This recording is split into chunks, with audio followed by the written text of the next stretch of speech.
Kementerian Kesihatan Malaysia ingin memaklumkan bahawa terdapat 6 kluster baru telah dikenal pasti pada hari ini, iaitu di Sabah 4 kluster, di Selangor 1 kluster, di Pulau Pinang 1 kluster. Kluster yang pertama ialah kluster Semarak, Sabah. Kluster baru ini dikenal pasti di daerah Tawau, Sabah. Kes indeks bagi kluster ini iaitu kes 12,200 telah dikenal pasti positif COVID-19 hasil saringan individu bergejala pada 3 Oktober 2020 dan telah dimasukkan ke Hospital Queen Elizabeth, dan saringan kontak rapat telah mengenal pasti 13 lagi kes positif COVID-19. Sehingga 13 Oktober 2020, 12 tengah hari, sejumlah 19 individu telah disaring, di mana 14 kes dikesan positif COVID-19 dan 5 individu masih menunggu keputusan. Kluster yang kedua iaitu kluster Bena, Sabah.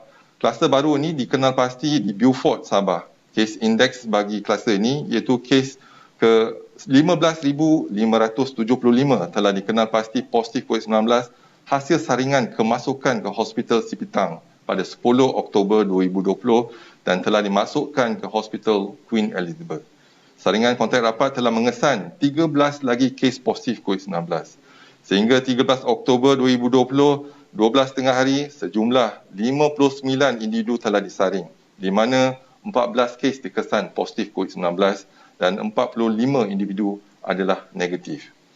Kluster ketiga ialah kluster Sabindo, Sabah. Kluster baru ini dikenal pasti di Tawau di negeri Sabah. Kes indeks bagi kluster ini iaitu kes 11,897 telah dikenal pasti positif COVID-19 hasil saringan individu bergejala pada 3 Oktober 2020 dan telah dimasukkan ke Hospital Tawau. Saringan kontak rapat telah mengesan 13 lagi kes positif COVID-19. Sehingga 13 Oktober 2020, 12 tengah hari, sejumlah 76 individu telah pun disaring, di mana 14 kes dikesan positif, 51 individu adalah negatif dan 11 individu masih menunggu keputusan. Kluster yang keempat ialah kluster Bistari, Sabah. Kluster baru ini telah dikenal pasti di Sandakan, Sabah. Kes indeks bagi kluster ini iaitu kes 14,830 telah dikenal pasti positif COVID-19 hasil saringan individu bergejala pada 10 Oktober 2020 dan telah dimasukkan di Hospital Duchess of Kent, Sandakan.